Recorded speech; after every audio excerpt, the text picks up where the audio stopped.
My name is Brad Grewe, and I bring greetings from my home congregation, First Congregational Church, just across the river over here. Don asked me to speak today and share some of my experiences involving helping men navigate reentry into the community after incarceration. I hope I'm able to leave you with an increased appreciation of the difficulties and stigma associated with the process of reentry, along with some opportunities for us to help. First, I need to give you a little bit of a background. I grew up in Eau Claire, and I'm a fourth-generation resident of the community. I left for college after high school, and 13 years later returned to practice surgery in town, and I did that for 34 years, retiring 3 years ago. After I retired, I felt a need to do more to give back to the community and jumped into multiple different activities. I became more involved with my church. I joined a number of community organizations and committees, and I also started volunteering at the community table in the Haven House, which used to be across the street, but just now is down the road here. Although these were valuable services and that were being offered to people in need in the community, I felt I really wasn't doing enough to help those individuals surmount their obstacles and return to independence. That's where Don comes into the story. 2 years ago, he was seeking volunteers to mentor men trying to re-enter society after incarceration through the nonprofit Roundtable Revival. Through a mutual friend, Don offered me a chance to participate through the program's initial training session. And although I was intrigued, I also had a lot of trepidation. Throughout my career, I had countless interactions with men and women who were incarcerated, who had medical and surgical issues. However, I never really had to get involved with their social situations. Fortunately, we had many social workers and others who had all those skills who helped with those needs. I had very little understanding of the issues these men faced and no real training in social work or counseling. I was concerned that I would have no credibility without previously walking the talk. Well, I can tell you now, 2 years into it, that it has been an incredible experience. Our group of mentors, which also includes some of the people who are in this congregation, are essentially all like me. No professional training in the task, but all willing and desiring to make a difference and working with men who are looking for someone to be there for them. Unfortunately, Greg, my mentee, was not able to be here. He really wanted to, as Don mentioned, and had made a moment of thoughts for him. He has struggled all his life with issues of incarceration. If you heard his whole story of how he grew up, all of his family situations, all the different things that he has gone through throughout his life, you can't write this stuff up and make it up. It's just unbelievable. And unfortunately, he couldn't be here to share those. And we also had some other people who wanted to share some of their experiences, and I can't even give justice to those experiences that they've all had. Some of the people that talked just a little bit ago and came up on a spur of the moment with their personal stories are very, very much in line with the other stories. But anyway, since Greg was released 2 years ago, he's been my mentee. And we've attended group meetings with other mentors and mentees twice a month throughout that time. And we also get together regularly between those meetings. When we do get together, it usually is for lunch or hanging out, having a cup of coffee somewhere, and just chatting and talking about things, and sometimes about some issues that are coming up and ways to kind of sort them out. I've gone to some appointments with him along the way, and because he really has no one else to go with him to those things. And because he doesn't drive or can't drive, I end up running a lot of errands with him and taking him to different things at times. Oftentimes, one of the things that we've gotten into is we like to play cribbage, and he kicks my butt on a regular basis at the cribbage board, and he relishes that moment. We've had countless phone conversations that come up between our face-to-face interactions. In fact, we've been texting when I was writing up this talk. We were texting about something else that had come up. And there's times where we don't really have many interactions for a while because things are going really well, but then something comes up and he just wants to talk, and that's what it's all about. I've also learned the stories of the other men in the program, and the mentors collectively all pitch in to help out when someone's primary mentor is unable to fulfill a need. Through those roles, I've attended court hearings in support of these men who, without us there, usually have no one there for them. During those moments, sitting in the courtroom, you really get a sense of how the system has so much control over these people, even though they are no longer incarcerated. These men are trying to navigate reentry with innumerable challenges, along with the stigma of being previously incarcerated and all the as Don mentioned, all the different rules that oppress them further and they have to hurdle over. They have limited funds, they have housing and job hunting issues, transportation difficulties. Many of them struggle with addiction or mental health issues. And all of those are layered on top of all the usual day-to-day challenges that each of us already face. It makes me think twice whenever I feel that I'm having a bad day. Throughout all of that, they are often isolated or alone and don't feel that there's anyone in their corner that understands their situations or that they can turn to for support. My goal in helping Greg isn't to tell him what to do as these problems present themselves, but to support him and coach him towards making sound choices along with learning how to manage future problems independently as they arise. As much as anything, I'm there to listen and provide non-judgmental support in times of stress, while also being there to help celebrate the successes that he has along the way. I thought I would share a story with you as an example of how frustrating a simple task sometimes can be for these folks. One day, Greg and I had met for a cup of coffee, and I was going to drive him home. And he said, oh, geez, I need to stop at the pharmacy and pick up some medications, which is not an uncommon thing. So we stopped there, and I usually sit in the car when he goes and does his thing. And he came out and he said, you know what, I was wondering if we could just stop at the County Housing Authority since it's nearby, and I've been having some problems with them.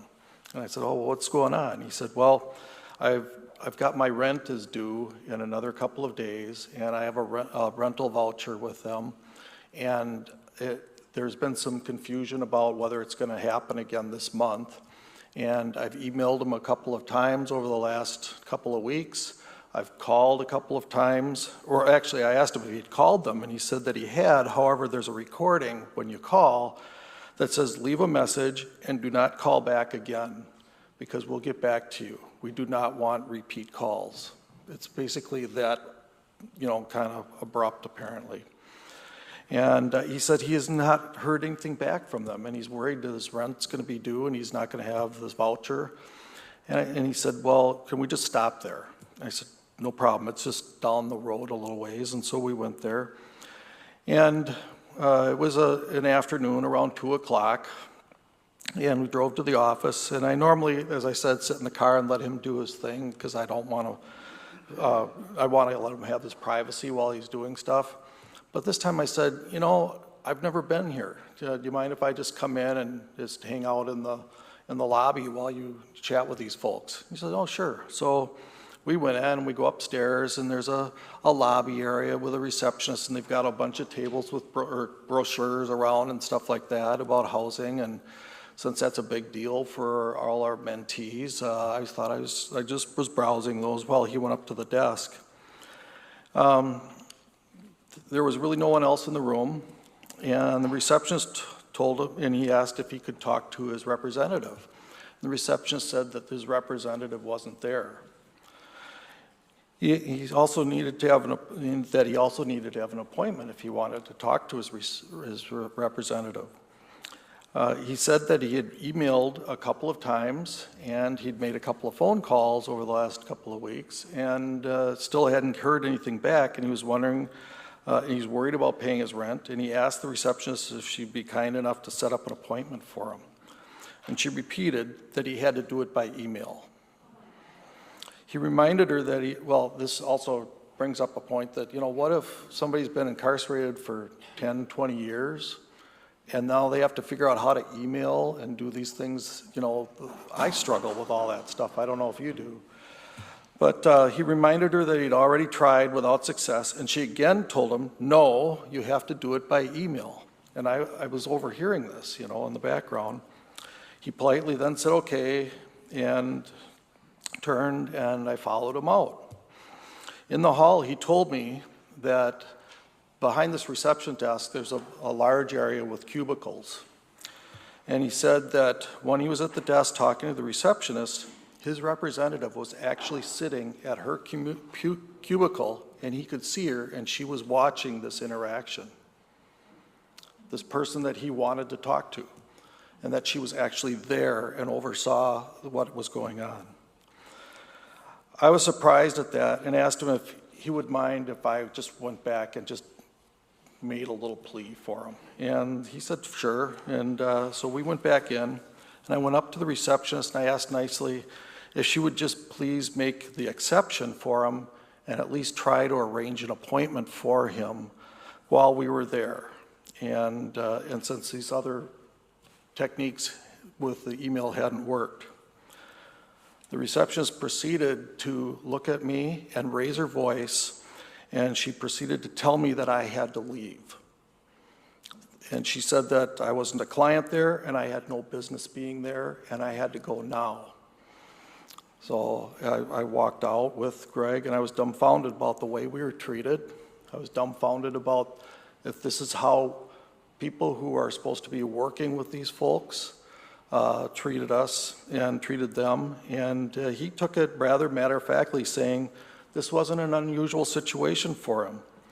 He said he's pretty much at their mercy. He needs their services for housing and assistance, and they already know he has a record, and they've made a point about that with him in previous interactions. The Roundtable Revival Program has been a very eye-opening experience for me. To date, we have, knock on wood, we have not had any of our mentees return to jail. As you heard Don talk about earlier, the 2-year recidivism rate in the state of Wisconsin is 67%. With our group where we've been working with these gentlemen, it's currently 0%, which is really amazing.